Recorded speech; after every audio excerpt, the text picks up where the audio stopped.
আমাদের ডক্টর ইউনূস সাহেব বাংলাদেশের প্রধান, তিনি বলেছেন টাকাগুলো আনার জন্য চেষ্টা করা হচ্ছে। আলহামদুলিল্লাহ বলবেন আলহামদুলিল্লাহ। আপনাদের টাকা দরকার নাই। অনেকজনে ব্যাংকে গিয়ে ফেরত আসছে, আমরা অনেকবার ফেরত আসছি, টাকা পাই নাই। ফার্স্ট সিকিউরিটি ব্যাংকে গেলে যান চলে যান, গেট বন্ধ, এরকম কত কষ্ট। টাকাগুলো চান কি চান না? আমার বন্ধুগণ, হয়তো টাকা ফেরত আনা সম্ভব হবে না, কষ্ট হবে। আমাদের ডক্টর ইউনূস সাহেব চেষ্টা করতেছেন, কারণ বাংলাদেশের মানুষ 17 বছর কষ্ট পাওয়ার পরে সবাই দোয়া ইউনূস পড়ছে, লা ইলাহা ইল্লা আনতা সুবহানাকা ইন্নী কুনতু মিনাজ জালিমিন। সবাই যখন দোয়া ইউনূস পড়ছে, আল্লাহ ইউনূসকে প্রেসিডেন্ট বানাই দিয়েছে, ঠিক কিনা? সবাই দোয়া ইউনূসের পরিবর্তে প্রেসিডেন্ট নাম কি বলেন না? ডক্টর ইউনূস। আমার বন্ধুগণ, হাসির খোরাক দিলাম না, বুঝার জন্য বলতেছি। কোটি কোটি টাকা চুরি করে বিদেশে পাচার করে চার ফেরত আনা সম্ভব হবে কি জানি না, তবে সুরের টাকা ডাকাতের কাছে গেছে। সুরের টাকা ডাকাতের কাছে গেছে, যারা খাতে গেছে তার আরো বড় ডাকাত। এই টাকাগুলো আর আসবে না। সবচাইতে কঠিন কাজ হবে আল্লাহর কোরআন আমার হাতে। এটা কি? কোরআন শরীফে বলেছেন, ওয়াস-সারিকু ওয়াস-সারিকাতু ফাকাতউ আইদিয়াহুমা জাযাআম বিমা কাসাবা নাকালাম মিনাল্লাহ।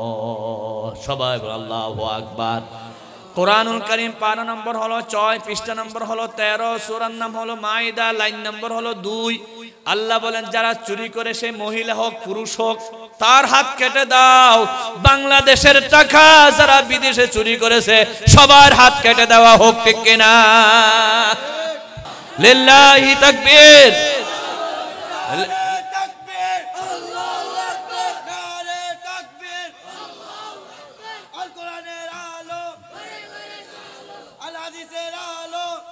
আমার বন্ধুগণ, আর রহমানু আল্লামাল কুরআনা খালাকাল ইনসানা আল্লামাহুল বায়ান। আল্লাহু আকবার। আমার আল্লাহ বলেন, আমি যত দয়া করেছি তোমাদের উপর, দয়া করে মানুষ বানিয়েছি, দয়া করে ব্রেন দিয়েছি, দয়া করে চক্ষু দিয়েছি, দয়া করে জিহ্বা দিয়েছি।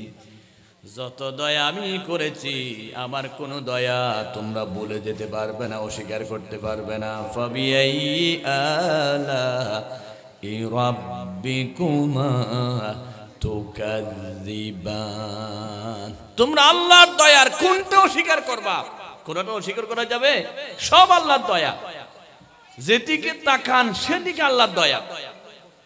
আল্লাহ বলেন, আমার সবচাইতে বড় দয়া হলো কোরআন। সবচাইতে বড় দয়া কি? আরো জোরে, সবচাইতে বড় দয়া কি? সবচাইতে বড় দয়া কোরআন। এই কোরআন যে আমাদেরকে দিলেন, এর চাইতে বড় দয়া আর কিচ্ছু নাই। আল্লাহ রাব্বুল আলামিন বলেন, এই কোরআনকে আমি জমিনে দিতে চাইলাম, গছে নাই। পাহাড়ে দিতে চাইলাম, দরে নাই। সাগরে দিতে চাইলাম, নেয় নাই। লাউ ইন্না আরাদনাল আমানাতা আলাস সামাওয়াতি ওয়াল আরদি ওয়াল জিবাল ফাআবাইনা আন ইয়াহমিলনাহা ওয়া আশফাকনা মিনহা ওয়া হামালাহাল ইনসান। জোরে বলেন আল্লাহু আকবার। এই কোরআনকে আসমানে দিতে চাইলাম, নেয় নাই। জমিনে দিতে চাইলাম, নেয় নাই। পাহাড়ে দিতে চাইলাম, নেয় নাই। হামালাহাল ইনসান, এই কোরআনটা বহন করেছে শুধু মানব জাতি। কোরআন নিয়েছে মানব জাতি। আমার আল্লাহ বলেন, মানব জাতি বুঝে নাই, ইন্নাহু কানা যালুমান জাহুলা। এই কোরআন যে কত বাড়ি, কোরআন যে কত বড় নিয়ামত, মানব জাতি বুঝে নাই।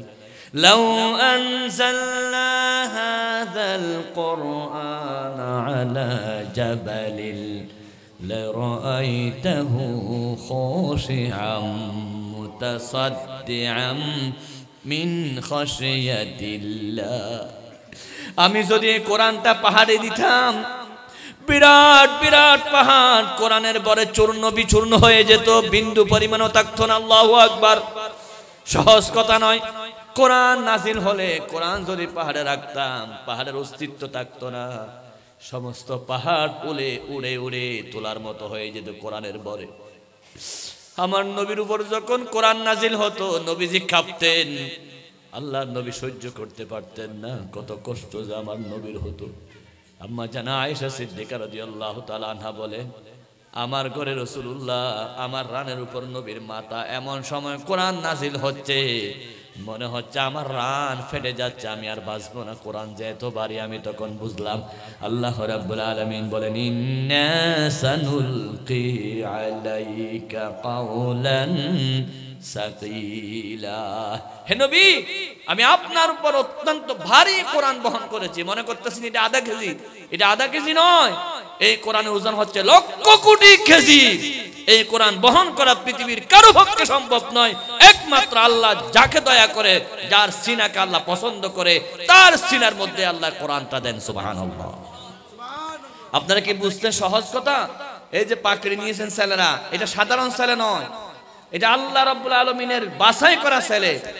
আল্লাহ রাব্বুল আলামিন তাদের সিনাকে বাছাই করেছেন, আল্লাহ রাব্বুল আলামিন তাদের সিনাকে মহব্বত করেছেন, এই কোরআনকে তাদের সিনার ভিতরে ঢুকাইয়া দিয়েছেন। সুবহানাল্লাহ। একটা কবিতা যদি মুখস্থ করেন এক সপ্তাহ পরে ভুলে যায়, ইংরেজি একটা যদি ইংরেজি সামারি যদি মুখস্থ করেন এক সপ্তাহ পরে ভুলে যায়। 30 পারা কোরআন শরীফ 10 বছরের একটা শিশু কিভাবে ফটফট করে পড়ে যাচ্ছে। আর বাংলাদেশের শিশুরা এত পবিত্র, এত ভালো। বাংলাদেশের ছেলেরা যখন কোরআন শরীফ পড়ে, কাবা শরীফের ইমামের চোখের পানি পড়ে যায়, মদিনা শরীফের ইমামের চোখের পানি পড়ে যায়। পৃথিবীর ইতিহাসে বাংলাদেশের ছেলেরা একমাত্র ফার্স্ট হয়। শুধু একটা দেশে, দুইটা দেশে নয়, অসংখ্য দেশে 1 নাম্বার হয়। আমার দেশের ছেলেরা যারা ভালো করে ভাত খাইতে জানে না, তারা যখন স্পিকারের সামনে কোরআন পড়ে, সৌদি আরব বলেন, কুয়েত বলেন, আবু ধাবি বলেন, সব দেশের শায়েখেরা পাগল হয়ে যায়। সালে আহমদ তাকরিমের কোরআন শুনে কার চোখে পানি না আসে? সবার দিলটা নরম করে দেন কে? আল্লাহ রাব্বুল আলামিন বলেন, আল্লাহু নাযালা আহসানাল হাদিসি কিতাবাম মুতাশাবিহা তাকশাইরু মিনহু জুলুদুল্লাযীনা ইয়াখশাউনা রাব্বাহুম সুম্মা তালিনু জুলুদুহুম ওয়া কুলুবুহুম ইলা যিকরিল্লাহ। বল আল্লাহু আকবার। যখন কোরআন তেলাওয়াত করে মানুষের লোম শিহরিত হয়ে যায়, কলবটা নরম হয়ে যায়। আল্লাহ রাব্বুল আলামিন সব মজা যেন কোরআনের ভিতর দিয়েছেন। সুবহানাল্লাহ। সবচাইতে ভালো খাবার, মজার খাবার আমাদের দেশে গরুর গোশত। গরুর গোশত ভুনা করলে কি মজা, কিন্তু 2-4 দিন পরে আর খেতে মনে চাই না। কুরবানির সময় বলে যে সালাদ দেন, মাছের ভুনা করেন, গরু আর খাইতে মনে চাই না। পৃথিবীতে যত কিছু আছে সব পুরাতন হয়ে যায়, কিন্তু 1500 বছর আগে কোরআন শরীফ তেলাওয়াত শুরু করেছি। প্রত্যেকটা রাকাতে সূরা ফাতিহা পড়ি, ফজরে পড়ি, যোহরে পড়ি, আসরে পড়ি, মাগরিবে পড়ি, এশায়ে পড়ি, ফরজে পড়ি, সুন্নতে পড়ি, ওয়াজিবে পড়ি, নফলে পড়ি, তারাবিতে পড়ি, তাহাজ্জুদে পড়ি, সব রাকাতে সূরা ফাতিহা পড়ি। পৃথিবীতে একজন মানুষ দেখাতে পারবেন না যে বলেছে এই কোরআনটা ফুরান হয়ে গেছে, সূরা ফাতিহা আর মজা লাগে না, নতুন সূরা দেন। কেউ বলছে নাকি? যত পড়ে তত মজা আল্লাহ কোরআনে দিয়েছে। কোরআন যদি কবিতার মতো পড়েন, কবিতার মতো মজা। ওয়াশ-শামসি ওয়া দুহাহা ওয়াল কমারি ইযা তালাহা ওয়ান নাহারি ইযা জাল্লাহা। শুধু হা হা ছন্দ মিলাইয়া মিলাই, কি সুন্দর কোরআন। কোরআন যদি গদ্যের মতো পড়েন, তা গদ্যের মতো পড়া যাবে। ইয়া আইয়ুহাল্লাযীনা আমানু ইযা তাদায়ানতুম বিদাইনিন ইলা আজালিন মুসাম্মান ফাকতুবু। কোনো ছন্দ নাই, মিল নাই, গদ্যের মতো পড়ে যান। যেদিকে পড়েন সেদিকে মজা, সেটার নাম হলো কোরআন। বলুন সুবহানাল্লাহ। তাহলে আমি যে কথা বুঝাতে চাই, আল্লাহ পৃথিবীতে যত দয়া করেছেন সবচাইতে বড় দয়ার নাম কি? বিশ্বাস করেন না সবাই? বলো নাকি? আরো জোরে বলুন কি? কোরআনের চাইতে বড় দয়া পৃথিবীতে আর কিছু নাই। কারণ কোরআন নাজিল হওয়ার পরে আবু বকর ছিল সাধারণ আবু বকর, এই কোরআনের কাছে আসার পর হয়ে গেল পৃথিবীর শ্রেষ্ঠ সাহাবী সিদ্দিক আকবর। হযরত ওমর কাফের ছিলেন, কোরআনের কাছে আসার কারণে হযরত ওমর শ্রেষ্ঠ সাহাবী ওমর হয়ে গেলেন, জান্নাতের জন্য 2 নম্বর সার্টিফিকেট পেয়ে গেলেন। ওসমান সাধারণ মানুষ ছিল, কোরআনের কাছে আসার পরে জান্নাতি ওসমান হয়ে গেল। আলী সাধারণ মানুষ ছিল, কোরআনের কাছে আসার কারণে জান্নাতি আলী হয়ে গেল। মক্কা মদিনা, মক্কা শরীফ ছিল একেবারে জীর্ণ শীর্ণ একটা এলাকা, কোরআন শরীফ নাজিল হওয়ার পরে পৃথিবীর শ্রেষ্ঠ এলাকায় পরিণত হয়ে গেল। মদিনা ছিল সাধারণ একটা শহর, কোরআন নাজিল হওয়ার পরে মদিনা হয়ে গেল পৃথিবীর শ্রেষ্ঠ নগরী। কোরআন যেদিকে লেগেছে সেদিকে শ্রেষ্ঠ হয়ে যায়। আমার ছেলে, আপনার ছেলে, সাধারণ ঘরের ছেলে, গরিবের ছেলে কোরআন মুখস্থ করার পরে আন্তর্জাতিক হেফজ প্রতিযোগিতায় বিশ্বের মধ্যে যখন আমার ছেলে আপনার ছেলে কোরআন প্রতিযোগিতায় গেল, বিশ্বের শ্রেষ্ঠ চ্যাম্পিয়ন হয়ে গেল। আল্লাহু আকবার, আল্লাহু আকবার বলেন। কোরআনের সাথে যারা আসছে তারাই শ্রেষ্ঠ হয়ে গেছে।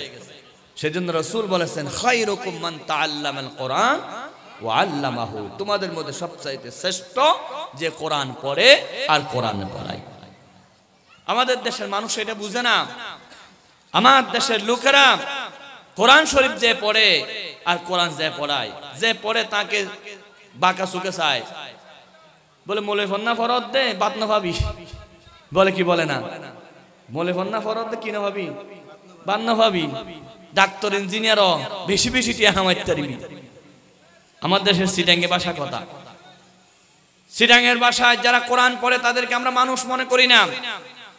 আর যারা কোরআন পড়ায়, টিউশনি করে, কোরআন শরীফ টিউশনি করলে 500 টাকা, ইংরেজি টিউশনি করলে 5000 টাকা, অঙ্ক টিউশনি করলে 5000 টাকা। বাবা ছেলেকে বলতেছে তুই স্যারকে বেতন দিস 5000 টাকা। আবার ছেলে বলতেছে আব্বু হুজুর বলতে হুজুর টাকা দিছে, বলে একটু সবর করতে বলেছে, এখন আমি 100টা আছি, হুজুরের 3 মাসের বাকি। মসজিদের ইমামের বেতন মাত্র 5000 আর 8000 10000, কিন্তু একটা ব্যাংকের অফিসারের বেতন 1 লাখ টাকা। বিয়ের দিন যখন বিয়ে পড়াইতে যায়, যে হুজুরে বিয়ে পড়াবে সে হুজুরকে 500 টাকা দেয়, হুজুর একটু নেন মুসরি মুসরি হাতে ভিতর। আর যে কাজী লিখবে তাকে 10,000 টাকা। আমার আল্লাহর গজব পড়বে যারা কোরআনের সাথে এই অবমাননা করে, আলেম ওলামাকে যারা অবমূল্যায়ন করে। হুজুর হলে মানুষই মনে করে না। তুমি হুজুরকে 500 টাকা দিচ্ছ, তোমার বিয়াক্কল আকল নাই। এই হুজুরের চাইতে কাজীর দাম বেশি, কাজী যা লেখাপড়া করেছে তার চাইতে হুজুরের লেখাপড়ার অনেক মূল্য বেশি, কিন্তু হুজুরকে 500 টাকা দিলা আর বলতে হুজুর টাকার জন্য লোভ করিয়েন না, টাকার জন্য লোভ করিয়েন, লোভ করা যায় নাই। তো হুজুর যদি বাজারে যায়, কাঁচা মরিচের টাকা 200 টাকা হলে হুজুরও 200 টাকা কিনতে হয়, কোটিপতি 200 টাকা কিনতে হয়। হুজুরের পরিবার কেমনে চলবে? হুজুর তো ওখানে দোকানে গিয়ে বলতে হবে না মাছের সদরকে টাকার জন্য লোভ করিও না, অন্যজনকে 500 টাকা বিক্রি করলে আমাকে 5 টাকা দিয়ে দাও, এরকম দিবে?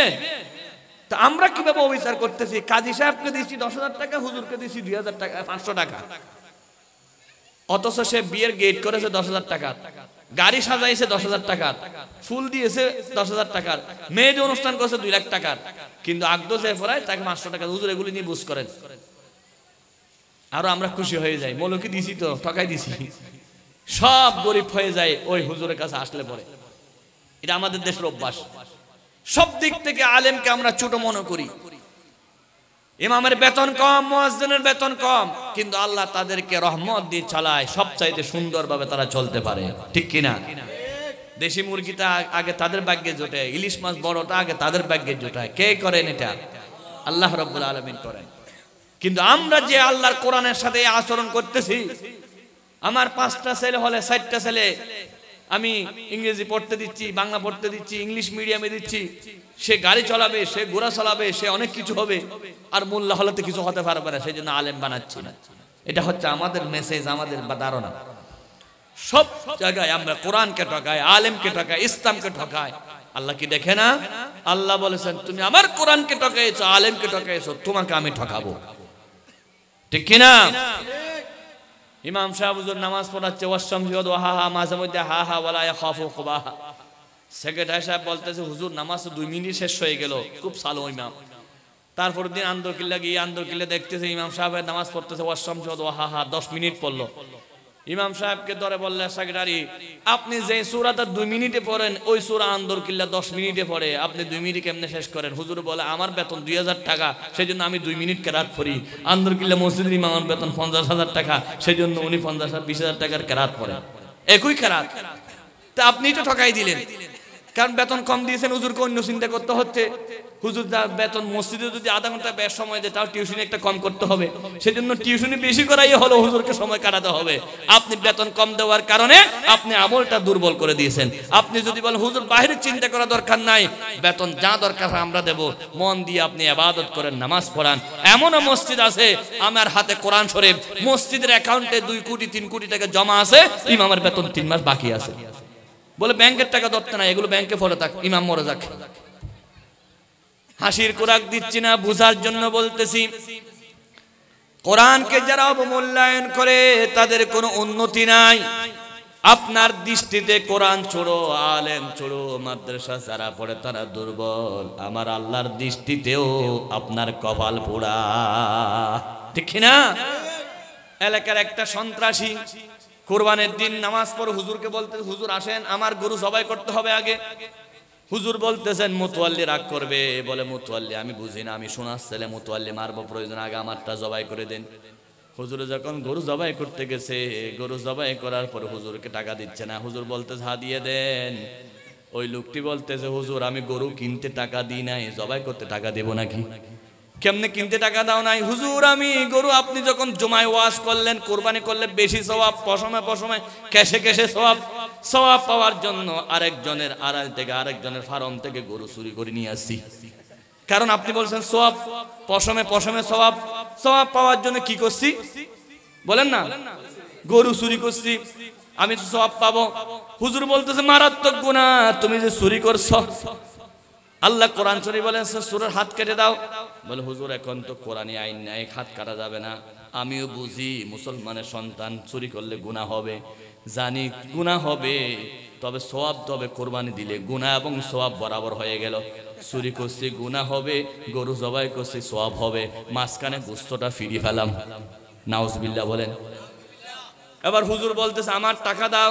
বলে আমি গরু কিনতে টাকা দিই না, জবাই করতে কেমনে টাকা দিব? হুজুর বলে আমি জানি তুমি টাকা দিবে না, সেজন্য আমি দোয়া সারা ভরে দিছি, কোনো দোয়া পড়ি না, বিসমিল্লাহ বলি না, এমনে জবাই করে দিছি। আমি জানি তুমি আমাকে ঠকাই দিবে, সেজন্য আমি আগে থেকে তোমাকে ঠকাই দিয়েছি। সুবহানাল্লাহ বলেন। আমার বন্ধুগণ, ইসলামকে ঠকাইয়েন না, আলেমুল আমাকে ঠকাইয়েন না, কোরআনকে দুর্বল মনে করিয়েন না। আপনি যদি আপনার ছেলেকে ভালো বানাতে চান, শ্রেষ্ঠ বানাতে চান, একমাত্র কোরআন শিক্ষা দিতে হবে। কি শিক্ষা দিতে হবে? আরো জোর বলেন, কি শিক্ষা দিতে হবে? এই কোরআন যে শ্রেষ্ঠ, আল্লাহর দয়া। 5টি জগতের কথা বলতেছি। 1 নম্বর হলো মায়ের পেটে। যেই সমস্ত সন্তানরা মায়ের পেটে থাকে, সেই মা যদি সন্তানকে পেটে নিয়ে কোরআন পড়ে, ইয়াসিন ওয়াল কুরআনিল হাকীম ইন্নাকা লামিনাল মুরসালিন। জোরে বলেন আল্লাহু আকবার। যারা মায়েরা সন্তানকে পেটে নিয়ে কোরআন পড়ে, এই কোরআন যে রহমত, এটা বোঝাচ্ছে। আর রহমান আল্লামান কোরআন, সবচাইতে শ্রেষ্ঠ রহমত হলো কোরআন। মা যদি কোরআন পড়ে সন্তানকে পেটে নিয়ে, সবচাইতে বড় রহমত। এই সন্তানটা বেয়াদব হবে না, এই সন্তান সুর হবে না, এই সন্তান ডাকাত হবে না, এই সন্তান জানাকার হবে না। বাংলাদেশের টাকা বিদেশে পাচার করে যারা বাড়ি করেছে, একজনও কোরআনওয়ালা ছিল না, একজন আলেম নয়, ঠিক না, একজন মুফতি নয়। যারা বিদেশে বাংলাদেশের টাকা পাচার করেছে, একজন কি মুফতি, মুহাদ্দিস, মুফাসসির, ইমাম? কিচ্ছু না। যারা বাংলাদেশের টাকা বিদেশে পাচার করেছে সব কোরআন বিরোধীরা। কোরআনওয়ালারাও একজনের কাজ করতে পারে না। আপনি যদি আপনার ছেলেকে কোরআন পড়ান, আপনার ছেলের হাতে মদের বোতল থাকবে না। আপনি যদি আপনার ছেলের হাতে কোরআন তুলে দেন, এই ছেলের হাতে সিগারেট উঠবে না। আপনি যদি আপনার ছেলের হাতে কোরআন ধরাইয়া দেন, এই ছেলে গাঁজা খাবে না। আপনি যদি আপনার সন্তানকে কোরআন ধরাইয়া দেন, এই সন্তান আপনার গায়ে হাত তুলবে না। আপনি যদি আপনার সন্তানকে কোরআন ধরাইয়া দেন, এই সন্তান আপনাকে ঘর থেকে বের করে দিবে না। আপনি যদি আপনার সন্তানকে কোরআন ধরাইয়া দেন, আপনার সন্তানের কারণে আপনাকে আসামি হতে হবে না। আপনি যদি আপনার সন্তানকে কোরআন ধরাইয়া দেন, এই সন্তান মেয়ে ডাকাতি করে, মেয়ে নিয়ে হাইজ্যাক করে কক্সবাজার পালিয়ে যাবে না।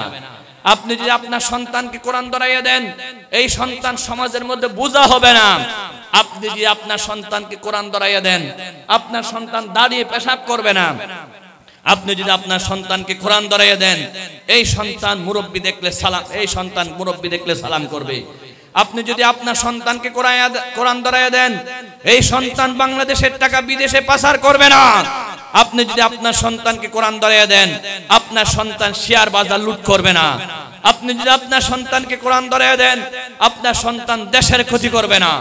আপনি যদি আপনার সন্তানকে কোরআন ধরাইয়া দেন, এই সন্তান দেশের সার্বভৌমত্ব স্বাধীনতা নষ্ট করবে না।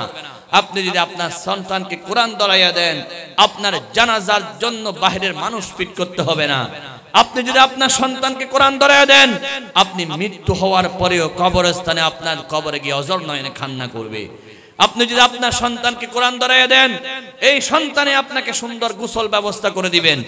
আপনি যদি আপনার সন্তানকে কোরআন ধরাইয়া দেন, এই কোরআনের কারণে আপনি কবরে যাওয়ার পরে ইসালে সওয়াব প্রতি মুহূর্তে আপনার কবরে অবশ্যই সওয়াব জারি থাকবে। আপনি যদি আপনার সন্তানকে কোরআন ধরাইয়া দেন, কিয়ামতের মাঠে আপনার কোনো টেনশন থাকবে না। আপনি যদি আপনার সন্তানকে কোরআন ধরাইয়া দেন, তাহলে আপনার সন্তান আপনাকে জান্নাতে নিয়ে যাবে। আপনি যদি বাংলাদেশকে চোর মুক্ত করতে চান, ডাকাত মুক্ত করতে চান, জানা মুক্ত করতে চান, বাংলাদেশকে যদি সোনার দেশে পরিণত করতে চান, আল্লাহর কসম কোরআন ছাড়া কোনো বিকল্প পথ নাই, নাই, নাই, ঠিক কিনা? একমাত্র তাকবীর, নারে তাকবীর, আল্লাহু আকবার, আল হাদিসের আলো, আল কোরআনের আলো, নারে তাকবীর, আল্লাহু আকবার। আলহামদুলিল্লাহ বলেন। নারে তাকবীর বলতে ভয় লাগে? যারা যারা আল্লাহর নামে স্লোগান দেয়, আল্লাহ রাব্বুল আলামিনের নবীর সাহাবা হযরত ওমরের সাথে তারা জান্নাতে যেতে পারবে। সুবহানাল্লাহ। আমি কি বলেছি আমার বাবার নামে তাকবীর দাও বলেছি? আমার বাবার নাম এখানে চলবে না, আমার দাদার নাম এখানে চলবে না। দীর্ঘ 17 বছর আমরা দেখেছি নিজের বাপকে জাতির বাপ বানাইয়া দিয়েছে, একজনের বাপকে সবার বাপ বানাইয়া দিয়েছে। আমি কিন্তু আমার বাবার কথা বলবো না, আমার দাদার কথা বলবো না, আমি বলবো আল্লাহর কোরআনের কথা, আল্লাহর কথা। জমিন কার? চিৎকার দিয়ে বলুন, জমিন কার? আকাশ কার? বাতাস কার? আমরা গোলাম কার? সুতরাং আল্লাহর জমিনে আল্লাহর নাম চলবে, এটাই হলো নারে তাকবীর। আল্লাহর জমিনে আল্লাহর কথা চলবে, আল্লাহর নাম উঁচু হবে। আমরা সকালবেলা নারে তাকবীর দিয়ে আজান দিই, আজান অর্থ হচ্ছে আল্লাহ বলো। জোহরের সময় বলি আল্লাহ বলো, আসরে বলি আল্লাহ বলো, মাগরিবে বলি আল্লাহ বলো, এশায় বলি আল্লাহ বলো, জুমায় বলি আল্লাহ বলো, একামতে বলি আল্লাহ বলো, এবং আমরা দুনিয়া আসার পরে বলি আল্লাহ বলো। সবখানে আল্লাহু আকবার, আল্লাহু আকবার হলো নারে তাকবীর। সমস্ত মুসলমান উচিত এইভাবে নারে তাকবীরের স্লোগান দিয়ে জানিয়ে দেওয়া, এই জমিন আল্লাহর, আল্লাহর জমিনে আল্লাহর কোরআনের কথা চলবে। চিৎকার দিয়ে সবাই বলুন লিল্লাহি তাকবীর, আরো জোরে লিল্লাহি তাকবীর। কোরআন সুন্নাহর আলো, কোরআন আছে যেখানে, কোরআন নাই যেখানে, কোরআন আছে যতক্ষণ, কোরআন নাই যতক্ষণ। লিল্লাহি তাকবীর। একবারও কি আমার বাবার কথা বলছি? আমার বাবার নাম সবাই বাপ ডাক, এরকম বলছি? এটা 17 বছর ডাকছে না। আর বাবার তোরা বেগুন বাপ ডাক, আর বাপ হলে জাতির ভিটা, নাউজুবিল্লাহ। কিন্তু আমরা প্রত্যেকদিন কোনোদিন বলবো না আমার বাপ আপনার বাপ, আপনার বাপ আপনার বাপ, আমার বাপ আমার বাপ। আমার বাপকে কেন আপনাকে বাপ ডাকাবো? কি কারণ? এটা এটা সম্পূর্ণ অন্যায়, জুলুম। নিজের বাপকে জোর করে অন্যজনের বাপ ডাকাইয়া দেয়, তোরা বেগুন বাপ ডাক। এটা পাগলামি ছাড়া আর কিছু নয়। বাপ যারটা তার জন্য, ঠিক কিনা বলেন? আপনাদের বাবা আছে কিনা?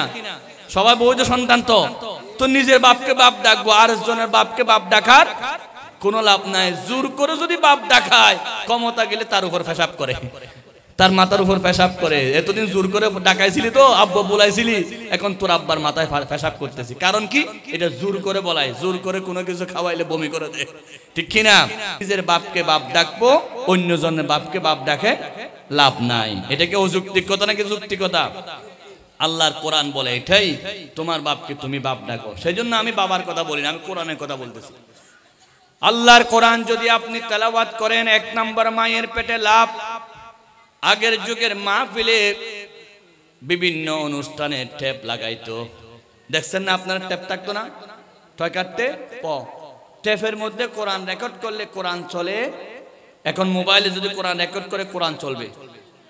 অনুরূপ ভাবে টয় কাটতে টেপ শব্দটাকে উল্টাইয়া যান পয়কার পেট পেট। টেপের মধ্যে যেমন কোরআন তুললে কোরআন ওঠে, গান তুললে গান ওঠে। কোনো মা যদি সন্তানকে পেটে নিয়ে কোরআন পড়ে, সন্তানও কোরআনওয়ালা হয়ে যায়। বলেন সুবহানাল্লাহ।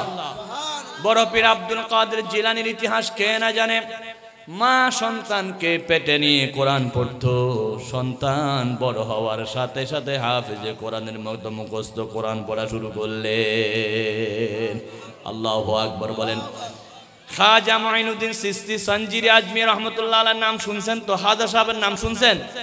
খাজা সাহেব তিনি বড় ওলি হওয়ার সবচাইতে বড় কারণ ছিল তার মা সন্তান যখনই কান্না করতেন দুধ খাওয়ার জন্য, খাজা সাহেব হুজুরের মা বলে দুধ দিতেন না, আগে উজু করতেন।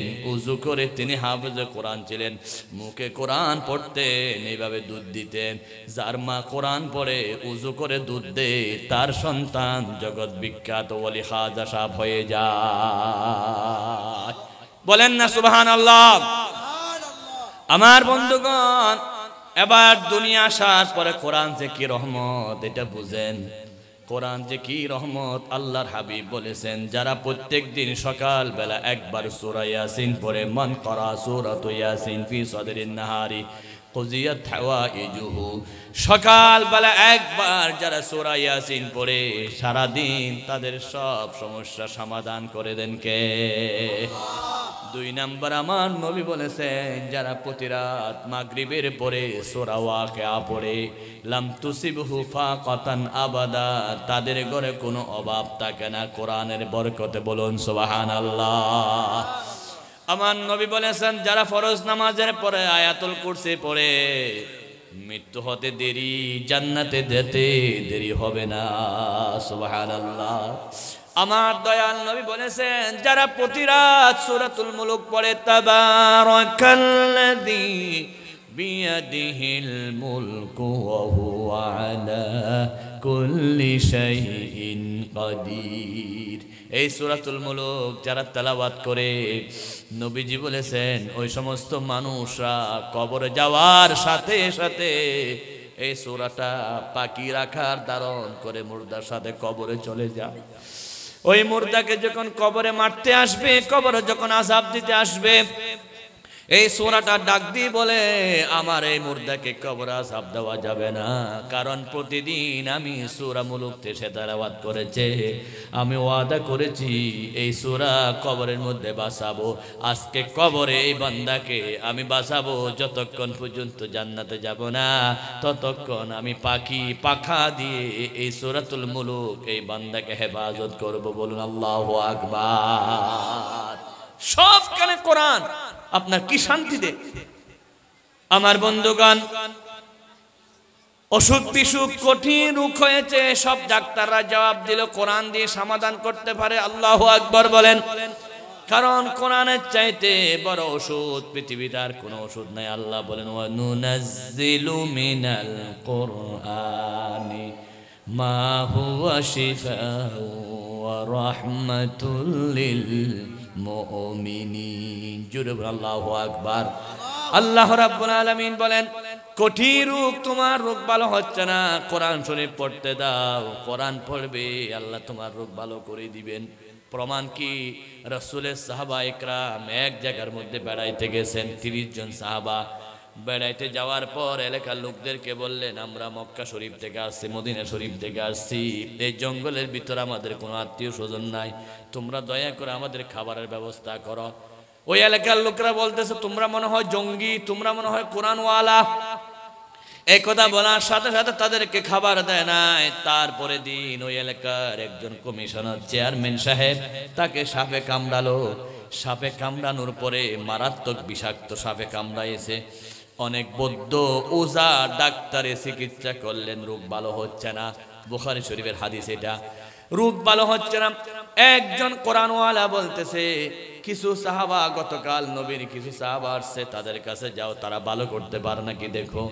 সবাই গিয়ে তাদের কাছে গিয়ে বললেন, আমাদের চেয়ারম্যান অবস্থা বেশি খারাপ, একটু পরে মারা যাবে, সাপের বিষে পুরা শরীর বিষাক্ত হয়ে গেছে। এক রাওয়ায়াত আছে মারা গেছে, আরেক রাওয়ায়াত আছে মৃত্যুর কাছাকাছি হয়ে গেছে।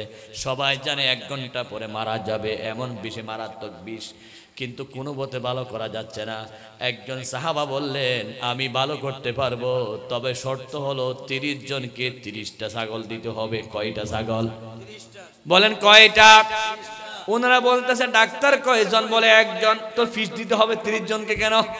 বলে, গতকালকে আমাদেরকে তোমরা মেহমানদারি করো নাই, আমাদেরকে মেহমানদারি করলে 1 টাকাও দিতে হতো না। এখন যেহেতু আমাদেরকে তোমরা বিদায় দিয়েছো, সেজন্য জরিমানা দিতে হবে। ভালো হলে দিও, না হয় দিও না। আল্লাহ নবীর সাহাবা কি পরে ফু দিলেন, যে মারা যাচ্ছে চেয়ারম্যান মৃত্যুর বিছানা থেকে সুস্থ হয়ে বসে গেলেন। আল্লাহু আকবার। আরেকটা ফু দিলেন, বসা থেকে উঠে গেলেন। আরেকটা ফু দিলেন, ধূর দিতে লাগলেন। সবাই লোক বলল মারা যাবে, কিন্তু এখন মারা না গিয়ে জিন্দা হয়ে দৌড়তে লাগলেন। নবীজির সাহাবারাই কাজ করার পরে এলাকার সবাই খুশি হলো।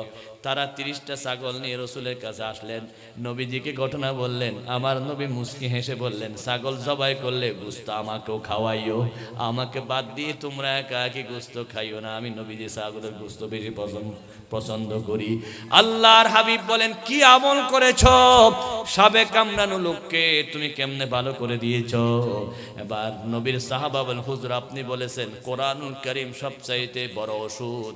আমি যখন সূরা ফাতিহা পড়ে ফু দিলাম, 1 ফু দেওয়ার পরে ওই লোকটি বিছানা থেকে বসে গেলেন, আরেক ফু দেওয়ার পরে দাঁড়িয়ে গেলেন, আবার সূরা ফাতিহা পড়ে ফু দিয়েছি, দৌড়তে লাগলেন। সুবহানাল্লাহ, আলহামদুলিল্লাহি রাব্বিল আলামিন, আর রহমানির রহিম, মালিকি ইয়াউমিদ্দিন, ইয়াকা না'বুদু ওয়া ইয়াকা নাস্তাঈন, ইহদিনাস সিরাতাল মুস্তাকিম, সিরাতাল লাযীনা আন'আমতা আলাইহিম গায়রিল মাগযুবি আলাইহিম ওয়ালাদ-দাল্লিন। আমিন বলেন, আমিন। এই সূরা ফাতিহা জানেন কি জানেন না? বলেন, জানেন কি জানেন না? যে কোনো ঘরে রোগী থাকলে সূরা ফাতিহা পড়ে ফু দিবেন। কিন্তু আপনি তো সূরা ফাতিহার মধ্যে 32টা ভুল করেন, শুদ্ধ করে সূরা ফাতিহা জানেন না। এই সময় ঘরে ডাক্তার দরকার। আপনার একটা ছেলে যদি দারুস সালাম মাদ্রাসা থেকে পাশ করে, ওই ছেলেটাই আপনার পাশে বসে সূরা ফাতিহা পড়বে, আপনার রোগ ভালো করে দিবেন কে? সেরকম একটা ছেলে, মাদ্রাসার ছেলে দরকার আছে কি নাই? আপনার রোগের সময় এই ছেলেরা আপনার সাহায্য করবে। এবার কোরআন যে রহমত মওতের বিছানায় আল্লাহর হাবিব বলেছেন, দুনিয়ার মানুষ যখন মৃত্যু যন্ত্রণা শুরু হয়ে যায়, আমেরিকা থেকে ক্ষেপণাস্ত্র দিল, মৃত্যু যন্ত্রণার মুক্তি পাবে না। রাসায়ন অস্ত্র মারল, ফেরেশতা দূর হবে না। ওয়াজাআত সাকারাতুল মাউতি বিল হক, মৃত্যুর যন্ত্রণা অবশ্যই আসবে, কোনো সন্দেহ নাই। মৃত্যু যন্ত্রণা থেকে বাঁচার জন্য সবচাইতে বড় মাধ্যম হলো কোরআন। যখন মানুষের মৃত্যু যন্ত্রণা শুরু হয়ে যায়, পাশে যদি সূরা ইয়াসিন পড়ে, ইয়াসিন সূরা মুখস্থ যার আছে দেখে দেখে পড়লেও মৃত্যুর ফেরেশতারা বলে আর কষ্ট দিবে না, তারা কোরআনের মজায় পড়ে যাবে। এবার বলেন না সুবহানাল্লাহ। আগে বিশ্বাস করতে কষ্ট হতো, এখন বিভিন্ন স্কুলে যখন পরীক্ষার কেন্দ্র, ওই পরীক্ষার কেন্দ্রে যখন নাকি টিউনো ওসি আসে, হেডমাস্টারে কি করে, ওসিকে টিউনোকে অফিসে নিয়ে যায়, অনেক আইটেমের খাবারের ব্যবস্থা করে, 10-20 আইটেম। ওনারা খানা খাইতে থাকে, আর ছেলেরা ইচ্ছা মতো নকল করে পরীক্ষা দিয়ে ফেলে, কারণ ওনাদেরকে খানায় লাগাইয়ে দেয়, ঠিক কিনা? ওনারা যদি এখানে ঘোরাফেরা করে ডিস্টার্ব হবে, সেজন্য হেডমাস্টার ওনাকে টাকার বোনা দেয়, খানা দেয়, সবকিছু দেয়। আল্লাহ রাব্বুল আলামিন একটা দোয়া শিখিয়ে দিলেন, তোমরা কোরআন পড়তে থাকো, দুনিয়ার হেডমাস্টাররা, দুনিয়ার ওসিরা, এসপিরা খানার পাগল, আর ফেরেশতারা কোরআনের পাগল। বান্দা যখন কোরআন পড়ে ফেরেশতারা কোরআন শুনতে শুনতে পাগল হয়ে যায়। কোরআন উঠা কর দেখ জরা, मालूम तुझे हो जाए, कौल मोहम्मद कौल खुदा है। सुबहानल्लाह सुबहानल्लाह, बोले सुबहानल्लाह सुबहानल्लाह। বাংলাদেশে একটা জেলার নাম হলো নরসিংদী। কি জেলা? নরসিংদী। একজন বুড়ি মহিলা, স্বামী মারা গেছে, 4টা ছেলে। স্বামী মারা যাওয়ার পরে ওই ছেলেগুলো এতিম হয়ে গেল। এই ছেলেগুলোকে কিভাবে মা মানুষ করবে? এবার মা মানুষের ঘরে ঘরে কাজ করতেছে। এক ঘরে কাজ করলে 2000 টাকা পায়, 2 ঘরে কাজ করলে 4000 টাকা। 4টে ঘরে কাজ করে 4টা ছেলেকে মাদ্রাসায় দিল।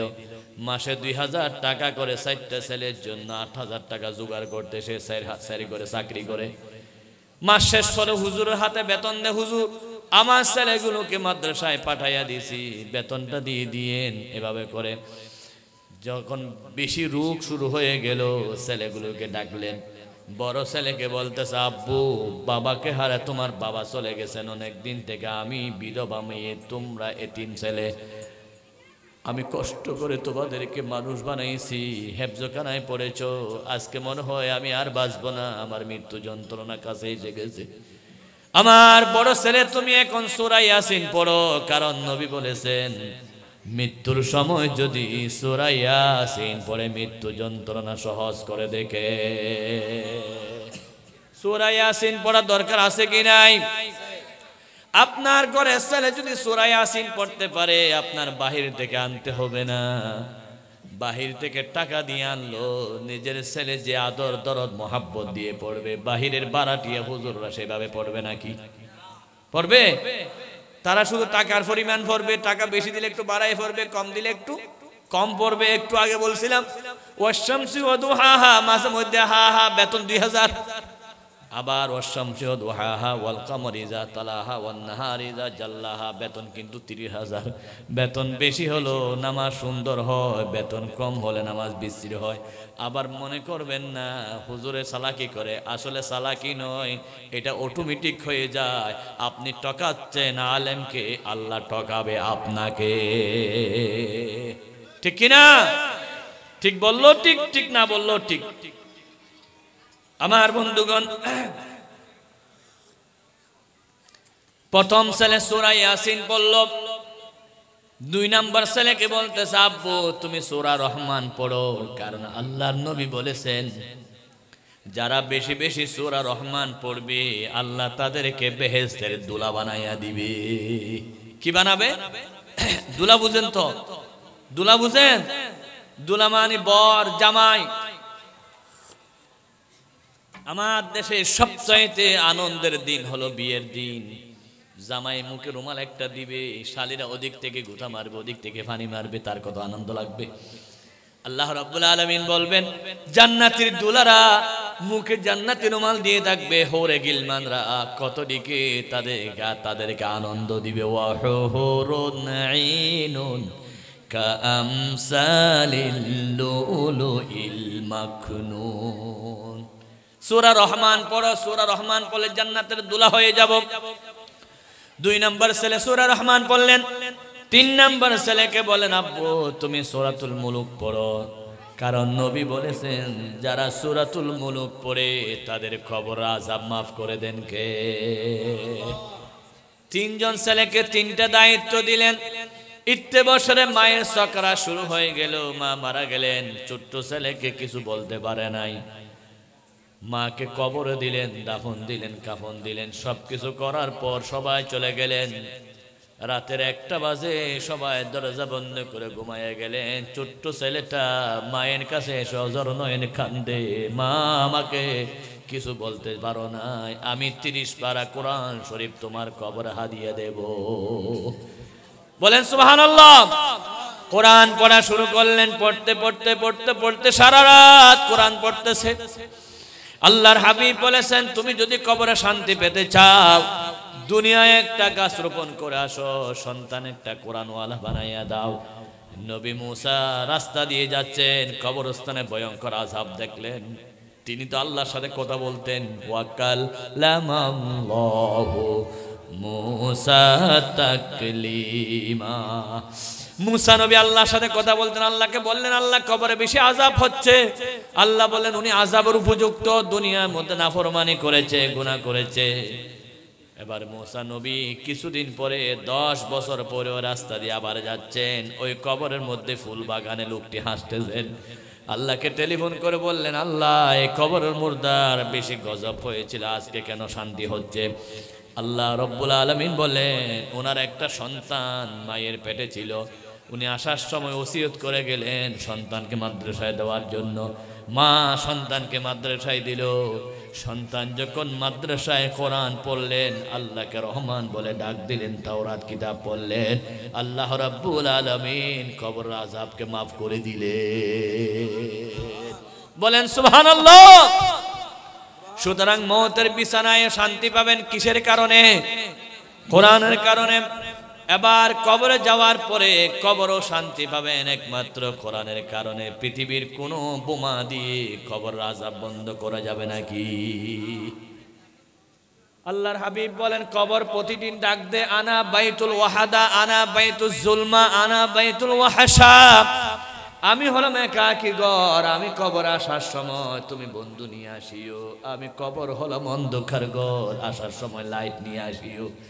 আমি কবর হলাম পোকামাকড়ের ঘর, আসার সময় লাড়ি অস্ত্র নিয়ে আসিও, সাপ বিচ্ছু মারে ফেলতে পারো মতো। আল্লাহ নবীকে জিজ্ঞাসা করলেন ইয়া রাসূলুল্লাহ অন্ধকার কবরে সেখানে কোনো লাইট জ্বালানো সম্ভব নয়, কোন লাইট জ্বালাবো? সেখানে কি মোবাইলের লাইট জ্বালাবো, নাকি বিদ্যুতের লাইট জ্বালাবো, নাকি গ্যাসের লাইট জ্বালাবো, নাকি তিব্বাতি জ্বালাবো? আল্লাহর হাবিব বলেছেন অন্ধকার কবরে কোনো দরজা জানালা আছে নাকি? সরাইপাড়ার কবরস্থান, মসজিদের পাশে কবরস্থানে মাঝে মধ্যে দরজা দেওয়া হয়,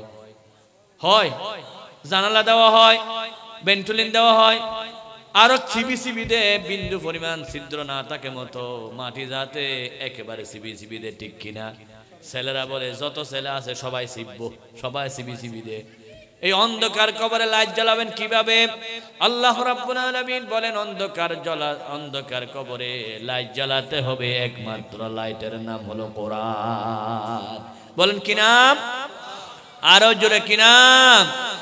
লিতুখরিজান নাসা মিনাজ যুলুমাতি ইলান নূর কিতাবুন আনজালনাহু ইলাইক। এমন একটা কিতাব যে কিতাব আমি নাজিল করেছি অন্ধকার দূর করে আলো জ্বালাবে। বুঝে থাকলে সবাই বলুন না কবরে আলো জ্বালাইতে হলে কি দিয়ে জ্বালাইতে হবে?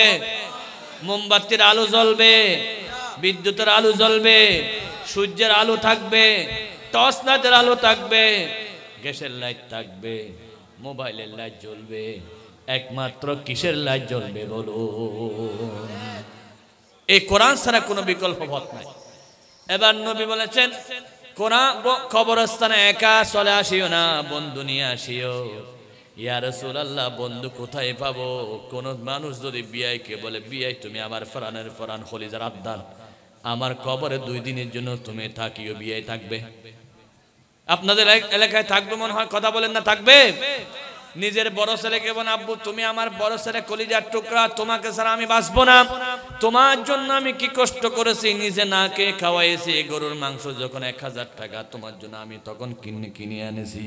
তোমার জন্য প্রত্যেকদিন বার্গার আনতাম, মুরগির রোস্ট আনতাম, এত কষ্ট করেছি। তোমাকে দোকান 2টা লিখে দিব, একদিনের জন্য আমার খবরে থাকিও, থাকবে? থাকবে? কেউ থাকবে না, সবাই সিবি সিবি দিবে। মারা যাওয়ার পরে বড় ছেলে আগে কোমর থেকে চাবি খুলে ফেলবে, বলে আলমারি কোথায় দেখ, চেক বই কোথায় আগে নে। কারণ চেক বই যদি অন্য জনের কাছে যায় সাইনটা জালিয়াতি করে টাকা তুলে ফেলবে। বাংলাদেশে এমন একজন নেতার কবর আমার কাছে আছে, ওই নেতা মারা গেছে সিঙ্গাপুরে। মারা যাওয়ার পরে ছেলেরা এলাকায় খবর দেয় নাই, কারণ বউ 2টা ছিল। বড় ছেলেরা টাকা পয়সা ভাগ করে ছোট বউয়ের কাছে খবর দিয়েছে, আগে যদি খবর দে টাকার ভাগ কমে যাবে, সেই জন্য মৃত্যুর খবর পর্যন্ত দেয় নাই। এটা হচ্ছে বাংলাদেশের বড় নেতা, যার নামে আগ্রাবাদ একটা বড় টাওয়ারও আছে। সেই নেতার ছেলেরা আমার বন্ধুগণ পুরো ছোট বউয়ের ছেলেদেরকে খবর দেয় না বাপ মারা গেছে, অ্যাকাউন্ট থেকে সমস্ত টাকা তুলে নেওয়ার পরে খবর দিয়েছে বাবার মৃত্যু হয়েছে। জুড়ে বলেন ইন্না লিল্লাহ। এটা হচ্ছে মানুষের স্বভাব। আপনার টাকা পয়সা কিছু আপনার কবরে যাবে না। যে টাকার জন্য আপনি এত কষ্ট করলেন, ব্যাংক ডাকাতি করেছেন, শেয়ার বাজার লুট করেছেন, 300 টাকা পেঁয়াজের কেজি করেছেন, জিনিসপত্রের দাম বাড়িয়ে কোটি টাকা করে বিদেশে পালাতে বাধ্য হলো, সেই টাকাগুলো খেতে পারেন নাই, ঠিক কিনা? নারে তাকবীর, নারে তাকবীর, আল কোরআনের আলো, আল হাদিসের আলো, নারে তাকবীর, আলহামদুলিল্লাহ বলেন। যারা টাকা চুরি করেছে তারা আজকে দেশ ছাড়া হয়ে গেছে, ঠিক কিনা? নাম দিয়েছে দরবেশ বাবা। কি বাবা? কি বাবা? আসলে দরবেশ নয়, ধরবেশ। বেশ ধরেছে টাকা লুট করার জন্য, ঠিক কিনা? দাড়ি রাখছে, কি লম্বা দাড়ি, যাওয়ার সময় দাড়িগুলো আসি ফলে যাচ্ছে। লোকেরা বলতেছে দাড়ি আসতে কেন? বলে জান বাঁচানো ফরজ, দাড়ি রাখা সুন্নত। আমি সুন্নত রাখতে গিয়ে জান মারবো নাকি, সেই জন্য দাড়ি শেভ করে ফেলতেছে। ওরা রাসূলকে খুশি করার জন্য দাড়ি রাখে নাই, মানুষকে বাটপারি করার জন্য দাড়ি রেখেছে, ঠিক কিনা? ওরা হচ্ছে বাটপারের দল, ওরা হচ্ছে চিটিং এর দল, ওরা হচ্ছে সবচাইতে সুরের দল, ঠিক কিনা? পৃথিবীতে এমন একটা দেশ নাই দেশের সবাই পালাতে বাধ্য হয়েছে। কি পরিমাণ চুরি করেছে, কি পরিমাণ জুলুম করেছে, একজনও দেশে থাকতে পারে না, ঠিক কিনা? সিরিয়ার আসাদ বশর পালিয়ে গেছে, কিন্তু প্রধানমন্ত্রী আছে, প্রেসিডেন্ট পালালো। প্রত্যেক দেশে কিছু পালালে কিছু থাকে। সব এমপি পালাইছে, এমন কোন দেশ নাই পৃথিবীর শুরু থেকে পর্যন্ত। একমাত্র বাংলাদেশ, একটা সিটের এমপিও নাই, সব পালাইয়ে গেছে। কারণ মানুষের মনে কষ্ট দিয়েছে, আলেম ওলামা চোখের পানি ঝরিয়েছে, মানুষের রক্ত নিয়ে খেলা খেলেছে, ঠিক কিনা বলেন? যারা চুরি করে টাকা লুটপাট করে তারা খাইতে পারে না, সব টাকা রেখেজ কবরে চলে যেতে হয়। এটা বিশ্বাস করতে কষ্ট হয়েছিল, এখন সরাসরি প্রমাণ আপনারা দেখছেন না। সব টাকা রেখে জিয়লকানায় এখন ফসতেছে। কি লাভ হলো? এত কোটি টাকা দিয়ে পাচার করলাম, একজনের 360টা বাড়ি বিদেশে। কয়টা বাড়ি বলেন না? কয়টা বাড়ি? 360টা বাড়ি বেগম পাড়ায় করেছে, আমার টাকা আপনার টাকা দিয়ে। আপনার কয়টা বাড়ি আছে? আপনি তো চুরি করেন নাই, সেই জন্য একটা বাড়িও করতে পারেন নাই। আর যারা চুরি করেছে, মেম্বার হইলে, সোনার ছেলে হইলে কোটি কোটি টাকা চুরি করে বিদেশে বাড়ির মালিক হয়েছে, সম্পদের পাহাড় করেছে, শেষ পর্যন্ত জিল্লতি অপমানিত হয়ে দাড়িগুলো শেভ করে কলার ফাতা ভিতর ঢুকতে হয়েছে, ঠিক কিনা? এই টাকার কোনো মূল্য আছে ভাই? বলেন মূল্য আছে? সবচাইতে বড় মূল্য হলো এরকম চুরি না করে, ডাকাতি না করে একটা ছেলেকে আল্লাহর কোরআনের বাগানে দেন। এই ছেলে কোরআন পড়ে পড়ে আপনার জন্য দোয়া করবে। আপনি হালাল ইনকাম করে রিকশা চালাইয়া গরিব হিসাবে কষ্ট করে ছেলেকে মানুষ করুন। চুরি করার দরকার নাই, ডাকাতি করার দরকার নাই, অবৈধ সম্পদের দরকার নাই, হারামের দরকার নাই। হালাল ভাবে সংসার গঠন করুন, আল্লাহ আপনার সংসারে শান্তি দিবেন, ঠিক কিনা বলেন? ঠিক বলবেন না? ঠিক কিনা? আপনাদের এখানে হারামখোর কেউ নাই, ঠিক না বলার কারণ কি? সবাই তো হালাল করে, আলহামদুলিল্লাহ বলেন। সবাই আমরা হালাল খেতে চাই। হালাল চাই না হারাম চাই? বলেন হালাল চাই না হারাম চাই? বৈধ চাই না অবৈধ চাই? চুরি চাই না সুস্থারা থাকতে চাই? ডাকাতি চাই নাকি ডাকাতি বন্ধ করতে চাই? যারা চুরি করে কোটি কোটি কোটি কোটি কোটি কোটি বহুত কোটি টাকা চুরি করে বিদেশ পাচার করছে, আমাদের ডক্টর ইউনূস সাহেব বাংলাদেশের প্রধান, তিনি বলেছেন টাকাগুলো আনার জন্য চেষ্টা করা হচ্ছে। আলহামদুলিল্লাহ বলেন, বলবেন আলহামদুলিল্লাহ? আপনাদের টাকা দরকার নাই। অনেকজনে ব্যাংকে গিয়ে ফেরত আসছে, আমরা অনেকবার ফেরত আসছি, টাকা পাই নাই। ফার্স্ট সিকিউরিটি ব্যাংকে গেলে যান চলে যান, গেট বন্ধ, এরকম কত কষ্ট। টাকাগুলো চান কি চান না? আমার বন্ধুগণ, হয়তো টাকা ফেরত আনা সম্ভব হবে না, কষ্ট হবে। আমাদের ডক্টর ইউনূস সাহেব চেষ্টা করতেছেন, কারণ বাংলাদেশের মানুষ 17 বছর কষ্ট পাওয়ার পরে সবাই দোয়া ইউনুস পড়ছে, লা ইলাহা ইল্লা আনতা সুবহানাকা ইন্নী কুনতু মিনাজ জালিমিন। সবাই যখন দোয়া ইউনুস পড়ছে, আল্লাহ ইউনুসকে প্রেসিডেন্ট বানাই দিয়েছে, ঠিক কি না? সবাই দোয়া ইউনুসের পরিবর্তে প্রেসিডেন্ট নাম কি বলেন না? ডক্টর ইউনুস। আমার বন্ধুগণ, হাসির খোরাক দিন আমরা বুঝার জন্য বলতেছি, কোটি কোটি টাকা চুরি করে বিদেশে পাচার করে 4 ফেরত আনা সম্ভব হবে কি জানি না, তবে সুরের টাকা ডাকাতের কাছে গেছে। সুরের টাকা ডাকাতের কাছে গেছে, যারা খাতে গেছে তার আরো বড় ডাকাত। এই টাকাগুলো আর আসবে না। সবচাইতে কঠিন কাজ হবে আল্লাহর কোরআন আমার হাতে। এটা কি? কোরআন শরীফে বলেছেন, ওয়াস-সারিকু ওয়াস-সারিকাতু ফাকাতউ আইদিয়াহুমা জাযাআম বিমা কাসাবা নাকালাম মিনাল্লাহ। সবাই বলেন আল্লাহু আকবার। কোরআনুল কারীম পারা নম্বর হলো 6, পৃষ্ঠা নম্বর হলো 13, সূরার নাম হলো মাইদা, লাইন নম্বর হলো 2। আল্লাহ বলেন, যারা চুরি করে সে মহিলা হোক পুরুষ হোক, তার হাত কেটে দাও। বাংলাদেশের টাকা যারা বিদেশে চুরি করেছে সবার হাত কেটে দেওয়া হোক, ঠিক কিনা? এরকম যদি 10 জনের হাত কাটে, টাকা চুরি হবে হবে আর বিদেশে টাকা পাচার করবে না। আপনারা যেই দল করুন না কেন, কোরআনের আইন মানতে রাজি আছেন কিনা? মসজিদে একটা মোবাইল চোর ধরা হলে যে মারা মারে, জুতা চোর পাইলে আরো জোরে মারে। সবাই যখন নামাজের সিজদায় বলে সুবহান রাব্বিয়াল আলা, জুতা চোর বলে জুতা কুনজুর ভালা।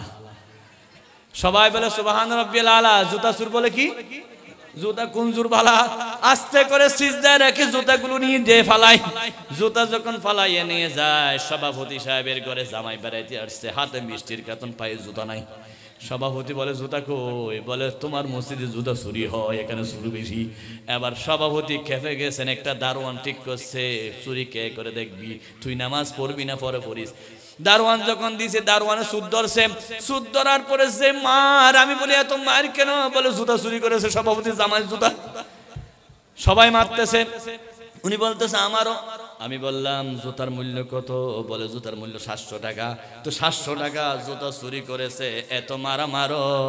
যারা দেশের টাকা 7,000 কোটি টাকা বিদেশে পাচার করেছে, তাদেরকে কি পরিমাণ মারতে হবে, ঠিক কিনা?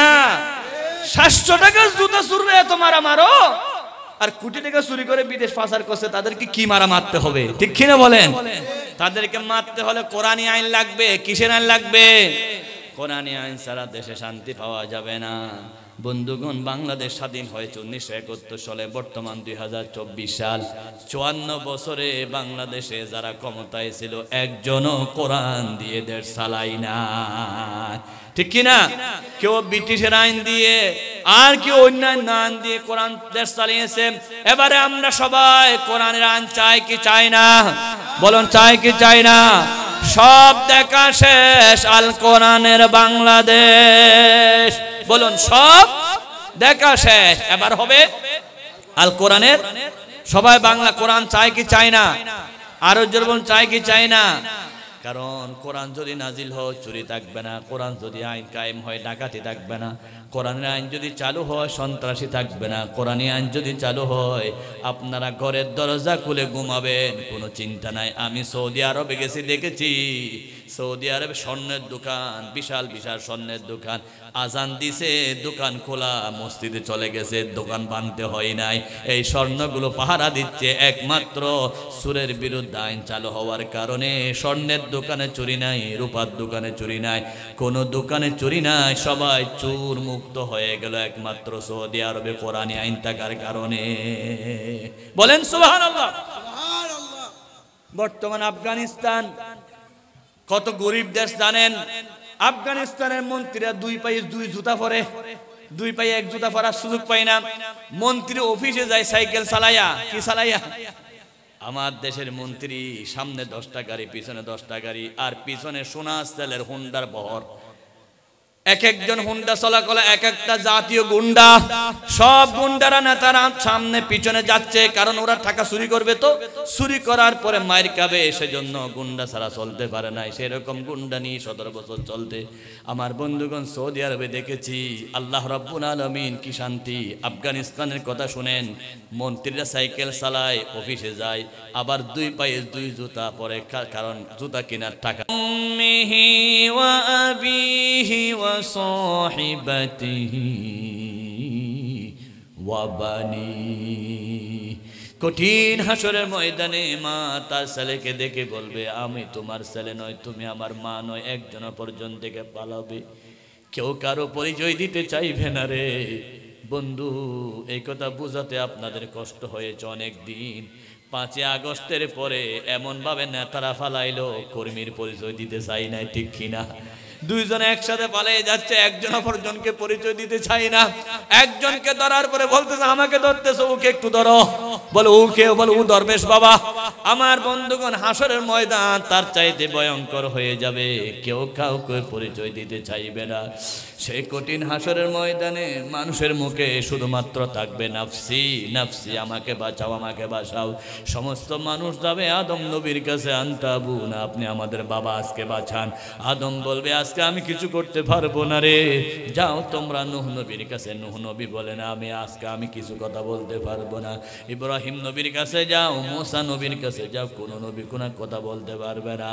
একমাত্র কথা বলতে পারবে আমার নবী, আপনার নবী, রহমতের নবী। বলুন আল্লাহু আকবার। पहाड़े पड़ जाएंगे, जमी पर जलजला होगा, अरे मोहम्मद तख्त पर होगा, अदालत पर खुदा होगा। আমার নবী আল্লাহর আরশের ডান পাশে সিজদায় পড়ে থাকবে। আল্লাহ রাব্বুল আলামিন বলবেন, ইরফা রাসাকা ইয়া মুহাম্মদ, নবী মাথা মুবারক তুলুন, আপনি যাদের জন্য সুপারিশ করবেন আমি আজকে কবুল করব, যাদের জন্য চাইবেন আমি দোয়া কবুল করে নেব। আমার নবী মাথা তুলবেন, মাথা তোলার পরে এক দৌড়ে ফুলসিরাতে যাবে। আমার কোন উম্মত ফুলসিরাতে কেটে পড়ে জাহান্নামে যাচ্ছে কিনা, আরেক দৌড়ে জাহান্নামের দরজায় যাবে, দুজকের দরজায়। আমার কোন উম্মত দুজকে যাচ্ছে কিনা, আরেক দৌড়ে আমার নবী ওজন যেখানে করা হয় সেখানে যাবে। আমার কোন উম্মত ওজনের মধ্যে ভয়ঙ্কর অবস্থার মধ্যে কঠিন বিপদে পড়তে পারে কিনা। ফাআম্মা মান খাফফাত মাওয়াজিনুহু ফাউম্মুহু হাওিয়া ওয়া মা আদরাকা মা হিয়া নাহরুন হামিয়া। আমার নবী সেদিন দৌড়ে ওজনের পাল্লার সামনে যাবে, উম্মত কোনো বেঁধে যাচ্ছে কিনা। ফুলসিরাতের কাছে যাবে, উম্মত কোনো ফুলসিরাতে কেটে যাচ্ছে কিনা। ফুলসিরাত দেখিয়া নবী কাঁদবেন যার যার। ও গো আল্লাহ মাফ করে দাও উম্মত আমার গুনাহগার। ফুলসিরাত দেখিয়া নবী কাঁদবেন যার যার। ওই কঠিন হাসরের ময়দানে আল্লাহ রাব্বুল আলামিনের নবী আমাদেরকে বেছে বেছে জান্নাতে নিয়ে যাবেন। আয়েশা রাদিয়াল্লাহু তাআলা আমার নবীর স্ত্রী বলেন, আপনি কেমনে চিনবেন কোনটা আপনার উম্মত? সেখানে আদমের উম্মত থাকবে, ইব্রাহিমের উম্মত থাকবে। নবী বলেন, হাজার হাজার গুড়ার মধ্যে কোন গুড়া যদি লাল কপালওয়ালা গুড়ার মধ্যে যদি একটা সাদা কপাল থাকে, সে যেমন মালিকে যেমন চিনবে, আমার উম্মতের মধ্যে যারা কষ্ট করে ফজরের সময় উযু বানায়, জোহরের সময় উযু বানায়, যত জায়গায় উযুর পানি পৌঁছে তত জায়গা চকচক করবে। আমি রাসূলুল্লাহ উযুর পানির চেহারা দেখে আমার উম্মতকে বেছে নিব। আল্লাহু আকবার। সুতরাং নামাজ পড়া দরকার আছে কি নাই? আর ওজোর বল, নামাজের দরকার আছে কি নাই? সেই নামাজ শিখতে হবে কিনা, শিখে দরকার আছে কি নাই? নামাজ যদি না শিখেন, আপনি ডাক্তার হলো কোনো লাভ নাই, ইঞ্জিনিয়ার হলো কোনো লাভ নাই, বিজ্ঞানী হলো লাভ নাই। নামাজ শিক্ষার জন্য আপনার ছেলেকে মাদ্রাসায় দিতে হবে, কোরআন শিক্ষার জন্য আপনার ছেলেকে মাদ্রাসায় দিতে হবে, আপনার ছেলেকে খাঁটি মুসলমান বানানোর জন্য মাদ্রাসায় শিক্ষা দিতে হবে। আমার বন্ধুগণ, যারা যেখান থেকে শুনুন, সবাইকে অনুরোধ জানাচ্ছি, ডিসেম্বর মাস এখন শেষ হয়ে যাচ্ছে, কিছুদিন পরে জানুয়ারি শুরু হবে। বাংলাদেশে 17 বছর ডিসেম্বর ছিল, ভারত থেকে বস্তা পচা বইগুলো এনে আমাদের প্রতিষ্ঠানে দেওয়া হতো। প্রত্যেকটা গার্ডিয়ানরা খুশি হয়ে যেত, বই ফ্রি দেওয়া হয়েছে। ক্লাস 1-এ বই ফ্রি, ক্লাস 2-তে বই ফ্রি, ক্লাস 3-তে বই ফ্রি, ক্লাস 4-এ বই ফ্রি। কি খুশি! ফ্রি বই আপনারা পেয়েছেন 17 বছর। আল্লাহর কোরআন হাতে ধরে বলতেছি, এটা ফ্রি বই দেয় না, এটা ভারতের সাথে দালালি করেছে। ঠিক কিনা? ভারত আমাদের থেকে হাজার হাজার কোটি টাকা লুট করে টাকা নিয়ে গেছে, তারা বই সাপ্লাই দিয়েছে। ওই বইগুলোতে কোরআনে শিক্ষা বন্ধ করে দিয়েছে। নবীর জীবনে ছিল না, প্রত্যেকটা বইতে ছিল টিরিং টিরিং সাইকেল চালায়, ফেরিওয়ালা যায়, এবং কিভাবে শিক্ষানীতিকে ধ্বংস করেছে। সেখানে ছিল শরীফ শরীফার গল্প, পুরুষ থেকে পুরুষ হবে, নারী থেকে পুরুষ হবে, কিভাবে প্রেম করতে হয়, সেই গল্পগুলো দিয়ে বইগুলো নষ্ট করে দিয়েছিল। আল্লাহর কোরআন ধরে বলতেছি, 2025 সালে বাংলাদেশের কোন শিক্ষা প্রতিষ্ঠানে ভারতের বই চলতে দেওয়া যাবে না, যাবে না, যাবে না। ঠিক কিনা? আমরা কি আর ভারতের বই পড়বো? ভারত আমাদের দুশমন, ভারত আমাদের বন্ধু নয়। আল্লাহ রাসূল 1000 বছর আগে বলেছিলেন, যে সমস্ত মুসলমান ভারতের বিরুদ্ধে যুদ্ধ করতে রাজি হয়ে যাবে, তাদেরকে দুজকে যেতে হবে না, সোজা জান্নাতে চলে যাবে। আল্লাহু আকবার। ভারতের বিরুদ্ধে জিহাদের ডাক আসলে আমি শরীয়তুল্লাহ জিহাদি 1 নম্বরে যাব। আর কারা কারা রাসূলের ঘোষণা মতে ভারতের বিরুদ্ধে জিহাদ করতে রাজি আছেন? জিহাদ আল্লাহকে দেখান। লিল্লাহি তাকবীর।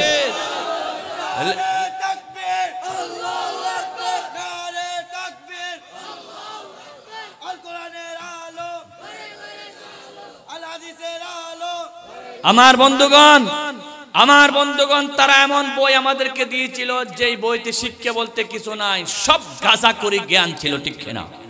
এখন আমরা চ্যালেঞ্জ ঘোষণা করেছি, ভারতের কোন বই বাংলাদেশে কোন শিক্ষা প্রতিষ্ঠানে দেওয়া হবে না। এখন আমরা বাংলাদেশে প্রত্যেকটা প্রতিষ্ঠানে কোরআন শরীফ দিতে চাই। বলুন ইনশাআল্লাহ। প্রত্যেকটা প্রতিষ্ঠানে আল্লাহর বই চলবে নাকি ভারতের বই চলবে? ভারতের বই আল চলতে দেব না। এখন সবাই আল্লাহর বই কোরআন শরীফ দেব ইনশাআল্লাহ। বলুন ইনশাআল্লাহ। এই কোরআন শরীফটা আমরা প্রত্যেক শিক্ষা প্রতিষ্ঠানে দেব ইনশাআল্লাহ। বাংলাদেশের ধর্ম উপদেষ্টা ডক্টর আফম খালেদ সাহেব বারাকাল্লাহু ফি হায়াতি, আমরা একসাথে ওয়াজ করেছি, একসাথে আমার সাথে সম্পর্ক। উনি বলেছেন বাংলাদেশের প্রত্যেকটা শিক্ষা প্রতিষ্ঠানে ধর্ম শিক্ষাকে বাধ্যতামূলক করে দেওয়া হবে। বলুন আল্লাহু আকবার। এই ধর্ম শিক্ষা দরকার আছে কি নাই? ভারত আপনাদের সাথে যে কাজগুলো করেছে আপনারা আশ্চর্য হয়ে যাবেন। 1 নাম্বার কাজ করেছে, ভারত আমাদের শিক্ষানীতিকে ধ্বংস করে দিয়েছে। বাংলাদেশের কোন মুসলমান যাতে ইসলামী শিখতে না পারে, তারা কি করেছে? ভারতের একজন নোবেল প্রাইজ বিজয়ী ডক্টর মাদার তেরেসা, নাম শুনেছেন? নাম মনে রাখবেন, মাদার তেরেসা। তিনি নোবেল পুরস্কার পেয়েছে কয়েক হাজার কোটি টাকা। তিনি বলছেন, আমার সমস্ত টাকাগুলো আমি বাংলাদেশে দেব, যারা সকালবেলায় ফুরকানিয়া মক্তব পড়ে ওরা যাতে মক্তব না পড়ে, ফুরকানিয়া মাদ্রাসা বন্ধ করে দিয়ে কেজি স্কুল চালু করার জন্য ভারতের মাদার তেরেসা সব টাকা দিয়েছে শুধু কোরআন বন্ধ করার জন্য। জোরে বলে নাউজুবিল্লাহ।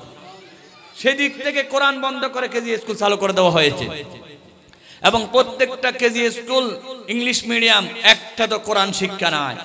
আমরা সেখানে আমাদের বাচ্চাদেরকে দেব না, আমাদের বাচ্চাদেরকে দেব মাদ্রাসায়, নুরানি খানায়, যেখানে আমার মাদ্রাসাকে, আমার ছেলেকে গোসলের ফরজ, ওযুর ফরজ, নামাজের ফরজ শিক্ষা দেওয়া হয়। নুরানি মাদ্রাসার একটা ছেলে যখন নাকি হাদিস শরীফ পড়ে, আপনি আশ্চর্য হয়ে যাবেন, এই 10 বছরের বাচ্চা এত সুন্দর হাদিস কেমনে পড়ে। জানাজার ইমামতি যখন করে, এই আমার হুজুর যে ছেলেগুলো তৈরি করেছেন, ওরা যখন জানাজার ইমামতি করবে, বড় বড় মুফতি মুহাদ্দিসরা পর্যন্ত ফিল করবে। ওনারা যখন হাত দিয়ে লিখে সূরা ইয়াসিন, এত সুন্দর চমৎকার, মনে হবে যে কম্পিউটার ফিল করছে। কারণ ওই নুরানি মাদ্রাসায় এত সুন্দর করে পড়ানো হয়, আলেমরা এত সুন্দর করে তৈরি করে। আমার হাফেজ মোহাম্মদ আবু ইউসুফ সাহেব সে খেদমত করে যাচ্ছে। 2 নম্বর, ভারত আমাদেরকে ক্যাপসুল খাওয়াইছিল, ভিটামিন।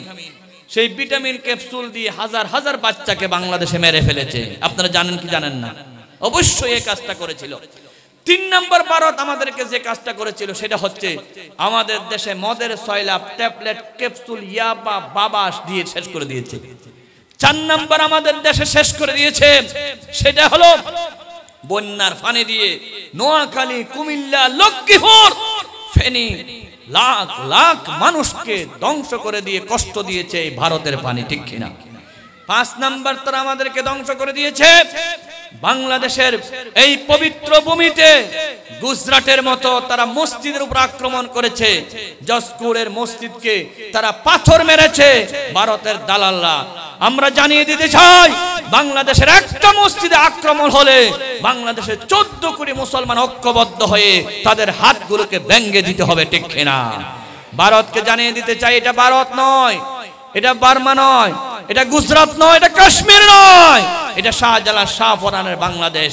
এই বাংলাদেশে আরেকটা মসজিদে আক্রমণ করলে আমরা একজনও সহ্য করব না, ঠিক কিনা? তারা আমাদের সাইফুল ইসলাম আলিফ আইনজীবীকে হত্যা করেছে ইসকনের সদস্য দিয়ে। ইসকন হলো পৃথিবীর সবচাইতে নিকৃষ্ট জানোয়ার। সেই ইসকনের সদস্য দিয়ে বাংলাদেশের মুসলমানকে রক্তাক্ত করেছে। যে সাইফুল ইসলাম আলিফ অত্যন্ত পবিত্র, অত্যন্ত ভালো মেধাবী আইনজীবী ছিলেন, তাকে রক্তাক্ত করেছে জসকুরের সামনে। আমরা জানিয়ে দিতে চাই, বাংলাদেশের আরেকজন মুসলমানের গায়ে হাত তুললে ভারতকে টুকরা টুকরা করে দেওয়া হবে, ঠিক কিনা? ঠিক কিনা? শুধু তাই নয়, ভারতকে খুশি করার জন্য বাংলাদেশের বড় বড় বীর মুজাহিদদেরকে শহীদ করা হয়েছে, আলেমদেরকে শহীদ করা হয়েছে, আবরার ফাহাদকে খুন করা হয়েছে বুয়েট বিশ্ববিদ্যালয়ে শুধু ভারতকে খুশি করার জন্য। সালাউদ্দিন কাদের চৌধুরীকে ফাঁসি দেওয়া হয়েছে শুধু ভারতকে খুশি করার জন্য। আল্লামা সাঈদীকে ফাঁসি দেওয়া হয়েছে শুধু ভারতকে খুশি করার জন্য। কারণ আমাদের প্রভু হলো আল্লাহ, ওই জালেমদের প্রভু হলো ভারত। তারা ভারতকে খুশি করার জন্য সবকিছু করেছে। বাংলাদেশের জোরে বলো নাউজুবিল্লাহি মিন যালিক। সুতরাং আমরা ভারতকে খুশি করব না, আমরা আল্লাহকে খুশি করব। কাকে খুশি করব? আল্লাহকে খুশি করার জন্য কোরআন পড়তে হবে, কোরআন জানতে হবে, কোরআন মানতে হবে, কোরআনে আইন গঠন করতে হবে। হুজুর আমি তো কোরআন পড়ি না, আপনার ছেলে নাই, আপনার আত্মীয় স্বজন নাই, অন্য জনের ছেলে যারা পড়ে তাদের জন্য আপনি যদি খোরাকির ব্যবস্থা করেন, হুজুরকে যদি বলেন হুজুর 2 জন ছেলের দায়িত্ব আমি নেব, 2 জন শিক্ষার্থীর দায়িত্ব আমি নেব, ওই ছেলেরা কোরআন শরীফ পড়ে যত সওয়াব পাবে সব সওয়াব আপনার আমল নামায় যোগ করে দিবেন কে? সুতরাং আল্লাহ আছে কি নাই? আমরা সন্তানকে কোরআন পড়তে দেব তো ইনশাআল্লাহ, কোরআন শিক্ষার মধ্যে আমরা জড়িয়ে দেব ইনশাআল্লাহ। একটা গাড়ির মধ্যে 4টা চাকা থাকে, এই মাদ্রাসার প্রতি আমাদের 4টা দায়িত্ব। 1 নম্বর দায়িত্ব হলো আমরা সবাই আমাদের পরিচিত নিজের ছেলে, নিজের নাতিপুতি সবাইকে মাদ্রাসায় দেব ইনশাআল্লাহ। 2 নাম্বার, এই মাদ্রাসায় যদি আমরা নিজেদের ছেলে দিতে না পারি, অন্য ছেলে পড়ে যে তাদের জন্য টাকা পয়সার ব্যবস্থা করব, সহযোগীদের হাতকে প্রসারিত করব ইনশাআল্লাহ। 3 নাম্বার, মাদ্রাসাকে আমরা দোয়া করব। এই মাদ্রাসা আছে বলে আল্লাহর গজব থেকে আপনারা বাঁচতে পেরেছেন। করোনার সময় আমেরিকা, রাশিয়া, ইউরোপ, জাপানে যে পরিমাণ মানুষ মারা গেছে, বাংলাদেশে সেই পরিমাণ মানুষ মারা না যাওয়ার সবচেয়ে বড় কারণ হলো মাদ্রাসা। 4 নাম্বার, মাদ্রাসার বিরোধিতা করবেন না, মাদ্রাসার সাথে দুশ্মনী করবেন না। যেখানে মাদ্রাসা আছে সেখানে আল্লাহ রহমত নাজিল হয়। দারুস সালাম অর্থ হচ্ছে শান্তির ঘর। এই দারুস সালাম এই পুরো এলাকার জন্য, সরাইপাড়ার জন্য শান্তির একটা মাধ্যম। সুতরাং আমরা এই মাদ্রাসাকে ভালোবাসবো, এই মাদ্রাসাকে মহব্বত করব, মাদ্রাসাকে কলিজা দিয়ে বরণ করব, এবং মানুষ হিসাবে যদি কিছু ভুল ত্রুটি হয় হুজুরকে দেখাই দেব, হুজুর এটা ভুল, পরামর্শ দিবেন। হুজুর পরামর্শ নিতে প্রস্তুত আছে। আপনাদের সহযোগিতা, আপনাদের পরামর্শ, আপনাদের দোয়াই দারুস সালাম উন্নতির জন্য বড় মাধ্যম হবে ইনশাআল্লাহ। বলুন ইনশাআল্লাহ।